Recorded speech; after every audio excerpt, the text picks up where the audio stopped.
yasubul khaira illallah. Bismillahi masyaallah la yusrifu su'a. Bahwa ada 3 hal yang tidak boleh kita tinggalkan. Yang pertama adalah sholat. Yang kedua adalah masjid. Yang ketiga adalah Al-Quran. Maka 3 faktor, 3 hal inilah yang insya Allah akan menyelamatkan kita dunia dan akhirat. Karena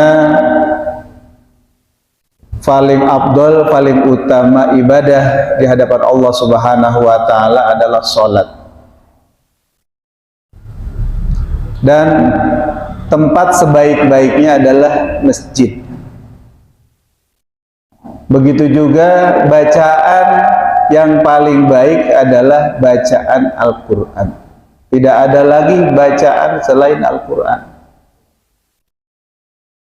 Keunggulannya karena setiap huruf demi huruf, demi kata, demi ayat, surat, itulah akan melipat gandakan pahala di hadapan Allah Subhanahu wa Ta'ala. Maka kalau kita merenungkan bahwa kenapa ini kita bahas, karena sudah banyak atau masih banyaknya orang yang melaksanakan atau meninggalkan sholat. Tanda-tandanya orang meninggalkan sholat, masjid masih kosong, ya, kecuali mungkin di waktu-waktu tertentu. Yang kedua, alasan-alasan biasanya sibuk, karena sakit, ya, karena kecapean dan sebagainya. Padahal bukan masalah. Yang masalah itu adalah keimanan kita di hadapan Allah Subhanahu wa Ta'ala. Jadi keimanan kita yang lemah, yang kendor, yang menurun. Maka disitulah ada alasan-alasan kita untuk melaksanakan kewajiban-kewajiban kita di hadapan Allah Subhanahu wa Ta'ala. Salah satunya itu adalah ibadah sholat. Sekalipun kita melaksanakan sholat, belum lagi waktunya adalah diundur-undur, ya, entar, nanti, ya. Jadi nanti keburu mati, entar keburu modal. Khawatirnya begitu.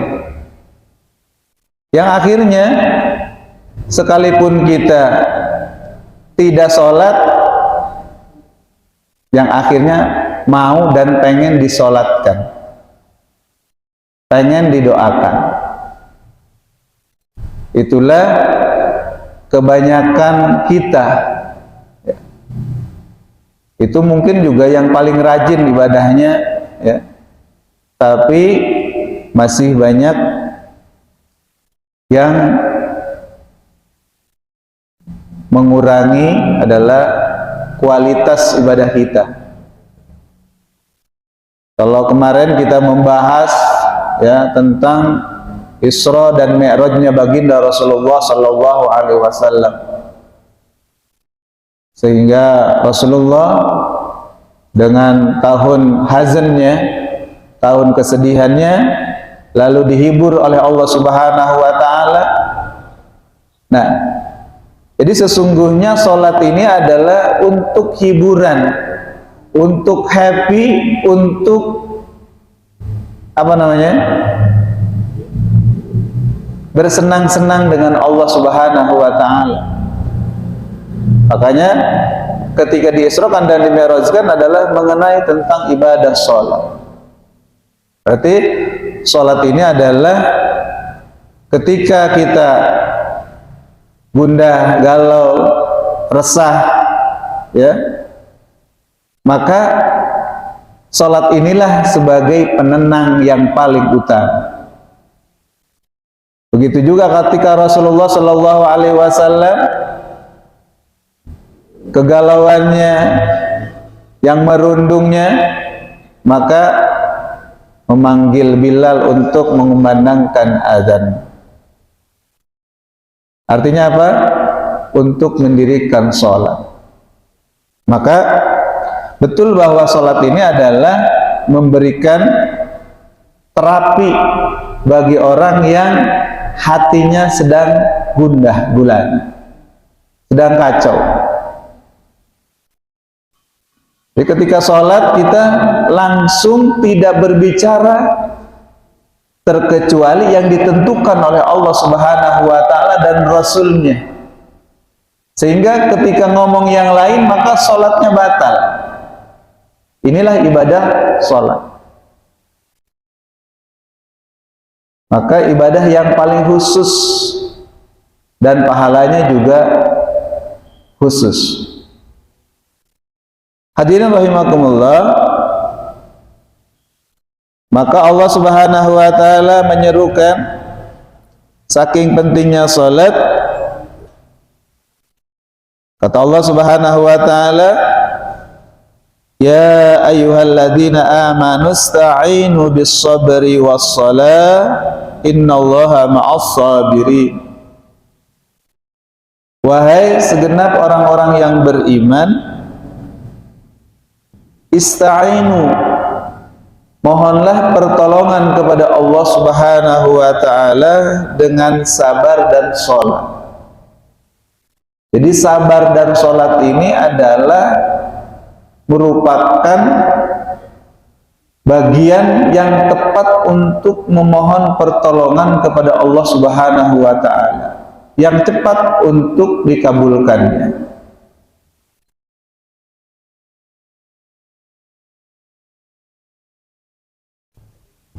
Innallaha ma'as sabirin, sesungguhnya Allah bersama orang-orang yang sabar. Nah, sabar ini adalah panas, sakit, ya. Itulah sabar. Maka kalau kita untuk tidak mau merasakan getirnya, pahitnya, panasnya, capeknya, maka kita belum dikategorikan penyabar. Apalagi dikaitkan dengan ibadah sholat.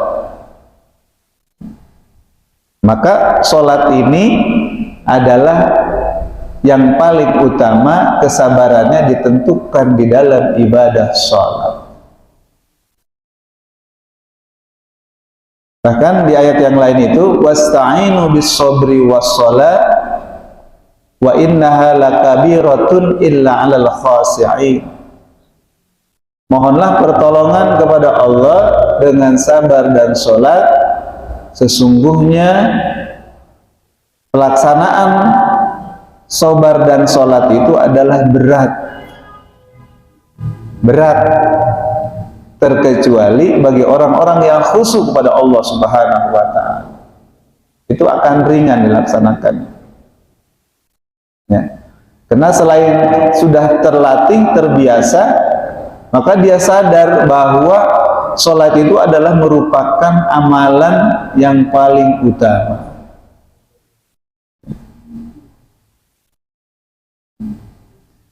Lagi-lagi, ya, sholat itu sudah ditentukan waktunya. Inna sholata kanat 'alal mu'minina kitaban mawquta. Sesungguhnya sholat itu sudah ditetapkan waktu-waktunya bagi orang-orang yang beriman. Seperti tadi kita sholat Jumat, ya, biasanya baru datang kalau sudah berdiri, sudah menyampaikan khutbahnya seorang khatib. Nah, dia nggak menyadari bahwa sholat Jumatnya itu sempurna. Bahkan sholat Jumuahnya itu tidak menjadikan sah karena tidak menutupi syarat-syaratnya, tidak terpenuhi syaratnya. Bahkan harusnya itu melaksanakan sholat duhur, karena tidak terpenuhinya. Karena dua khutbah itu adalah mewakili 2 rakaatnya sholat duhur. Jadi kebanyakan kita tapi adalah kendor, ya, lambat-lambatan untuk menuju masjid. Kecuali khotib itu sunnahnya belakangan, ya. Kalau sekarang bolak-balik nih, khotib duluan, ya, jamaahnya baru 3 orang. Naudzubillah, ini ciri-ciri akhir zaman, ya. Termasuk penceramah-penceramah sekarang itu nunggu jamaah, ya. Pengajian-pengajian juga begitu. Kiainya, ustadznya, ulamanya yang nungguin santrinya, yang nungguin jamaahnya. Kalau dulu berjam-jam itu nungguin kiai, ya. Kalau sekarang ini tadi karena kesabarannya sudah tidak ada, nggak mau sakit, nggak mau pegel, nggak mau lelah, ya. Bahkan sholat ini juga akan menentukan kita. Ini sering kita mendengar, ya, ustadz-ustadz kita, guru-guru kita, ya, bahwa sholat ini adalah penentu, ya. Bahkan sholat ini adalah amalan yang pertama kali dihisab oleh Allah Subhanahu wa Ta'ala. Kata baginda Rasulullah sallallahu alaihi wasallam, awwalu ma yuhasabu bihil abdu yaumal qiyamah as-shalah.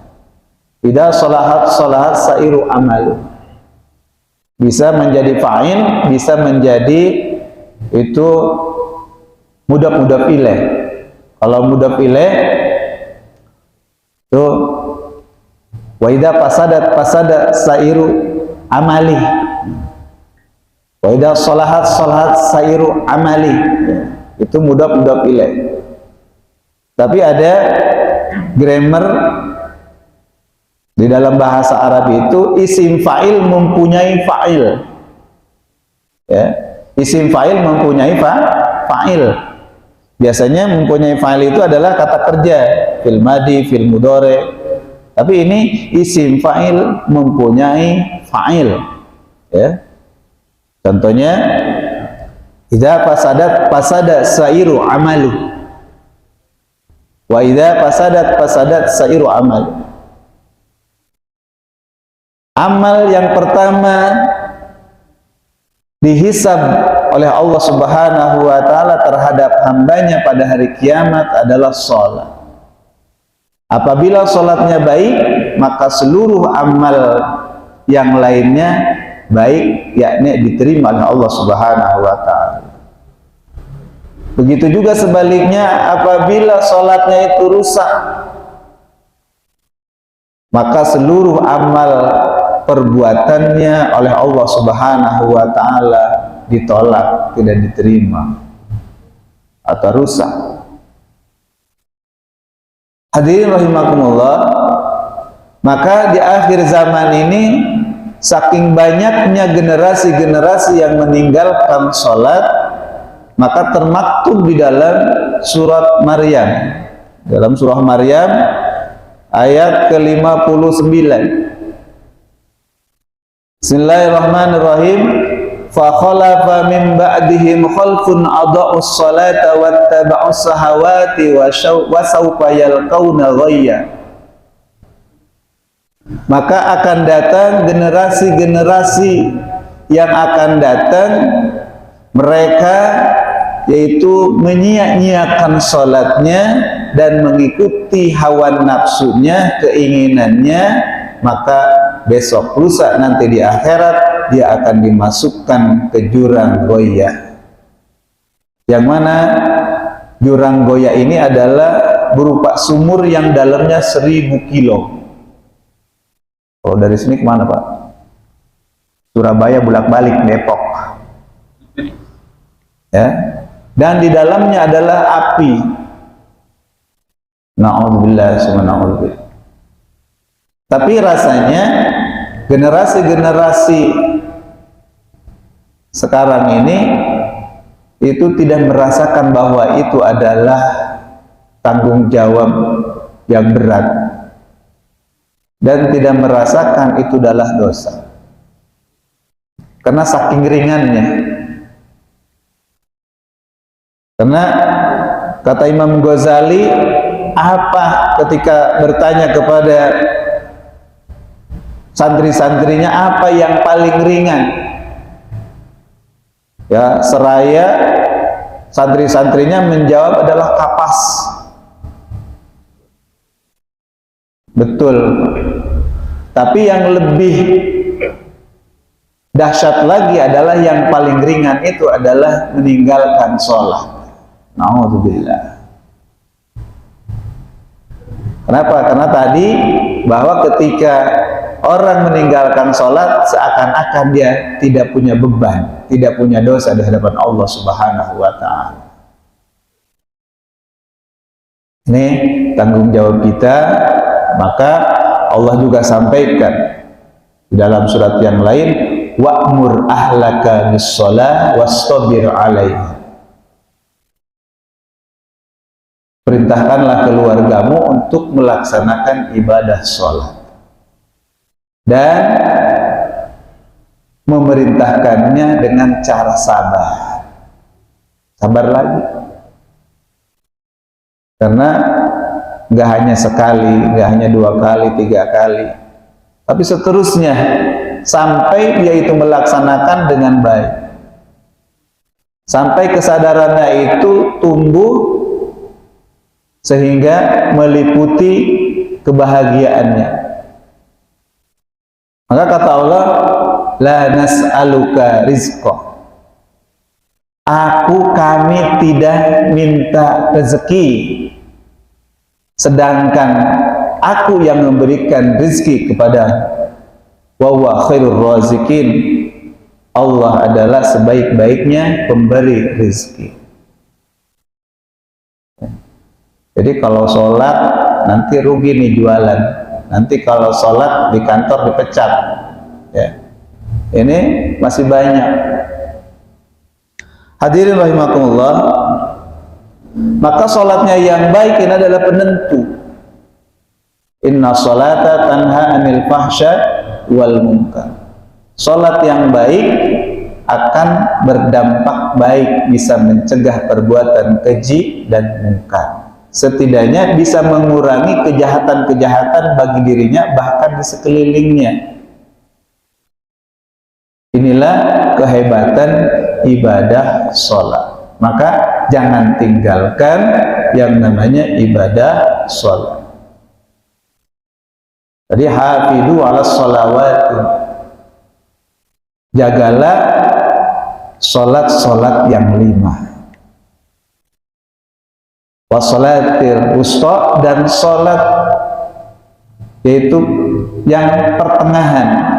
Di antaranya kalau dilihat tafsirannya adalah sholat asyar. Ada yang menyebutkan sholat subuh,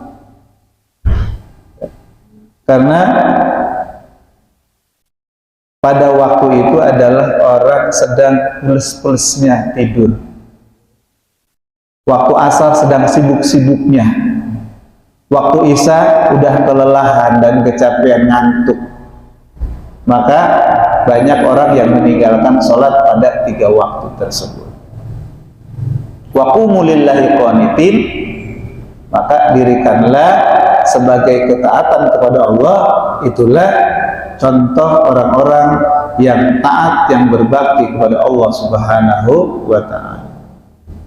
Jadi sholat itu ciri ketaatan kepada Allah Subhanahu wa Ta'ala. Hadirin rahimakumullah, yang kedua adalah masjid.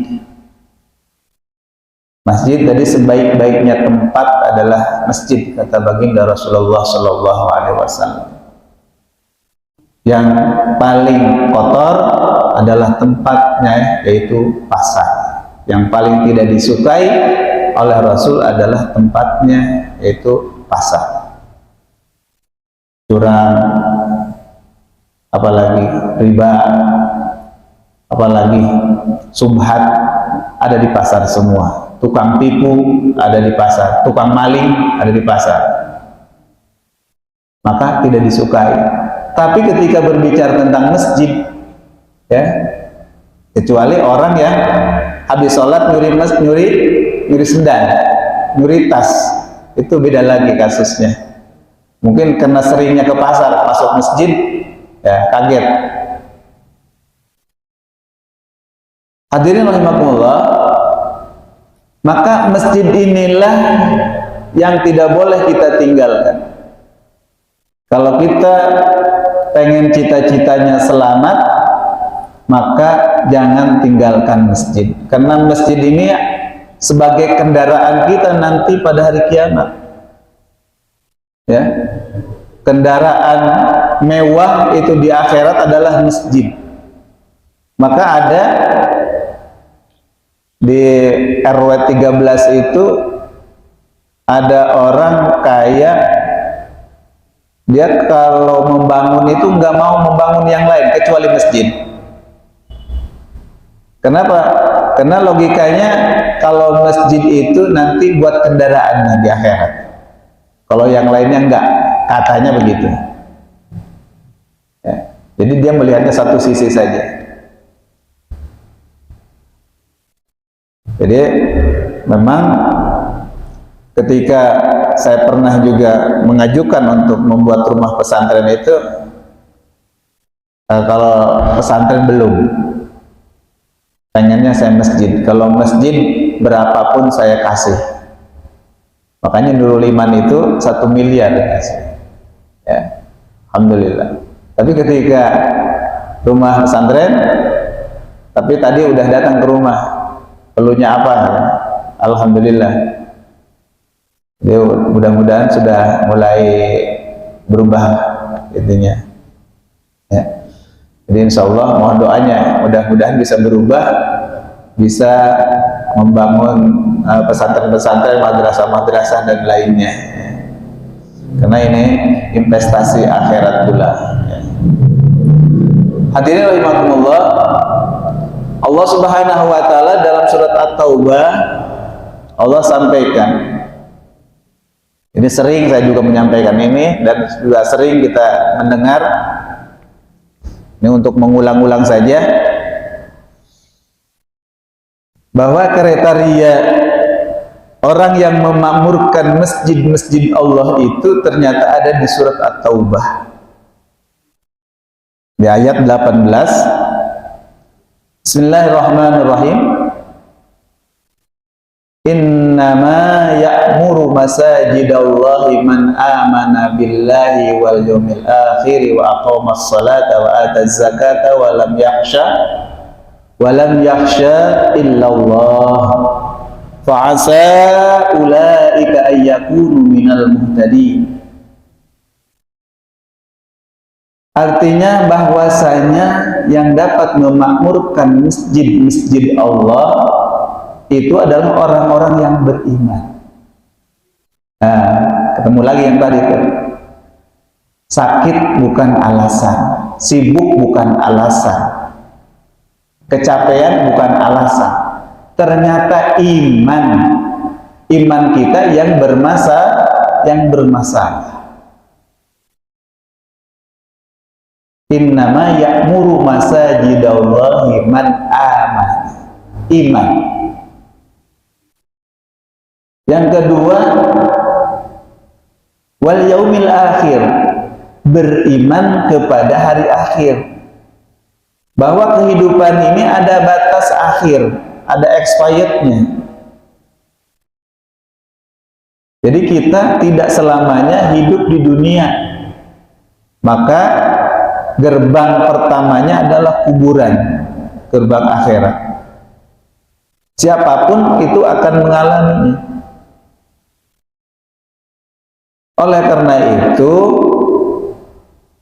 masjid ini harus diramaikan oleh orang-orang yang beriman. Nah, kita kan sedang berlatih terus nih. Jadi supaya iman kita itu langgeng sampai ke bawah mati, yang namanya husnul khotimah.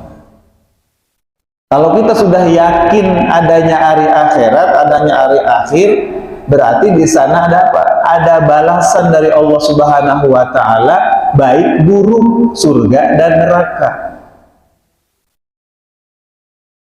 Kebaikan akan dibalas oleh Allah dengan surganya, keburukan oleh Allah akan dibalas dengan yang tertimpa dengan keadilan Allah yang berupa neraka. Lama sebentarnya itu sesuai dengan bobot berat dosa kita. Yang ketiga, wa aqama shalah, adalah mendirikan sholat. Jadi mendirikan sholat ini bagian daripada memakmurkan masjid. Kalau nggak ada yang sholat, apa artinya makmur? Pailit iya. Nah, sekarang masjid bagus-bagus, apalagi di kampung-kampung. Cuma di Depok 2 doang masjid kita yang jelek-jelek ya. Coba keluar dari Depok 2 aja, itu subhanallah ya. Mau ke arah Cibinong aja tuh, itu masjid luar biasa ya. Selain punya halaman megah, kita masjid udah kecil, nggak punya halaman, nggak punya tempat parkir ya, masih ada yang sholat alhamdulillah.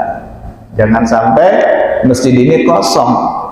Jadi kasihan nanti yang wakaf, yang infak ya, yang jariyah, jadi putus ketika tidak ada lagi seorang pun yang mengisi sholat atau yang melaksanakan sholat di masjid ini. Dosa seluruhnya sekampung ini.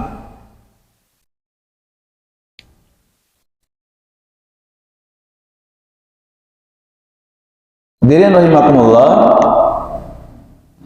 maka masjid ini adalah bagian daripada rumah kita, tempat mengadu kita kepada Allah segala permasalahan kita. Karena kita sadar betul bahwa di muka kita itu banyak masalah ya. Jadi ketika masuk masjid, sesungguhnya kita punya banyak masalah dengan Allah Subhanahu wa taala. Agar apa? Supaya dosa-dosa kita diampuni oleh Allah Subhanahu wa taala. Cuma yang anehnya, muka-mukanya banyak masalah tapi tidak pernah masuk masjid. Na'udzubillah, subhanallah. Ustaz, kan kalau sholat itu nggak mesti harus di masjid, dimanapun ya sholat betul. Ya, di rumah pun boleh sholat. Tapi di sini membangun sosialnya, membangun silaturahim, ya, membangun juga yaitu bagaimana keimanan kita itu adalah di masjid. Yang keempat adalah wa'ataz zakah, yaitu menunaikan zakat. Maka jadi pengurus itu yang sebenarnya yang tepat harus orang kaya ya. Yang bisa menunaikan zakat siapa? Orang kaya. Orang miskin itu zakatnya setahun sekali, zakat fitrah. Kalau orang kaya setahun sekalinya itu bukan zakat fitrah, tapi zakat harta, zakat mal, zakat tijarah, zakat istilahnya zakat mal atau zakat ternak. Itulah orang-orang kaya. Bahkan barang-barang yang itu berharga. Kenapa harus orang kaya? Karena ketika diperlukan untuk membangun umat ini, salah satunya perlu juga dana. Ya. Maka saya pernah dulu menyampaikan, kalau dakwah kita mau berkembang, mau hebat, mau disegani, harus ada 4 kriteria. Yang pertama, sosok seperti Abu Bakar As-Siddiq, ya, sosok yang lembut, ya, sosok apa namanya, motivator, ya, petuah-petuah. Juga harus ada sosok seperti Umar, tegas, pemberani. Nah, itu kalau ada di masjid mantap. Juga harus ada sosok seperti Utsman, ya, itu yang menopang tentang harta kekayaan, ya, untuk kemajuan dakwah. Yang keempat, harus ada sosok seperti Ali, yaitu ilmunya dan juga gagah beraninya, termasuk adalah kewibawaannya. Bastatan fil ilmi wal jism. Itulah sosok Sayyidina Ali atau Imam Ali karamallahu wajhah. Maka kalau umpamanya ada ketua, ada wakil, ada sekretaris, ada bendahara, udah cukup tuh, kriterianya 4 saja. Pasti masjid ini adalah makmur. Yang terakhir adalah untuk memakmurkan masjid Allah Subhanahu wa ta'ala, harus ada di dalam hatinya, yaitu rasa takut yang amat sangat di hadapan Allah Subhanahu wa ta'ala.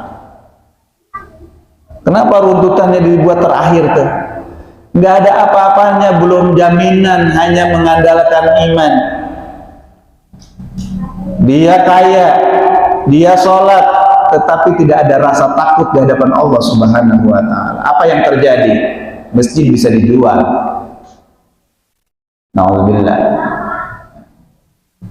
Bisa kaya, ya, na'udzubillah. Mungkin yang ngurusinnya na'udzubillah. Atau mungkin sepi sama sekali, nggak ada jamaahnya dan sebagainya. Nah, ini bagian kata Allah Subhanahu wa ta'ala, harus ada takut hanya kepada Allah Subhanahu wa ta'ala. Walam yakhsha illallah, tidak pernah takut kecuali takutnya hanya kepada Allah Subhanahu wa ta'ala. Fa'asa ulaika ayyakunu minal muhtadin, mereka-mereka itulah pasti akan mendapatkan petunjuk, hidayah, bimbingan dari Allah Subhanahu wa ta'ala. Jadi kalau pengurus masjid miskin, ya, ilmunya nggak ada, takutnya nggak ada, rusak tuh masjid, ya. Nah, ini mungkin bisa untuk renungan kita. Yang terakhir, udah azan ya. Yang terakhir adalah Al-Quran yang tidak boleh kita tinggalkan, karena kata baginda Rasulullah Sallallahu Alaihi Wasallam, taraktu fikum amrayni lan tadillu in tamassaktum bihima kitaballah wa sunnati. Kutinggalkan 2 perkara yang kalau kita pegang tidak akan tersesat selamanya. Apa itu? Al-Quran dan Sunnah. Dan Al-Quran, kenapa Al-Quran kita tidak boleh meninggalkan? Al-Quran itu semuanya sudah lengkap. Apapun permasalahannya sudah ada di Al-Quran. Dan tidak boleh meninggalkan Al-Quran karena hanya kepentingannya. Contoh, umpamanya karena politiknya, karena ekonominya, dan kepentingan-kepentingan yang lain. Bahwa seluruhnya sudah diatur, politik ada di Al-Quran, ekonomi ada di Al-Quran, sejarah-sejarah, kisah-kisah adalah sudah ada di Al-Quran.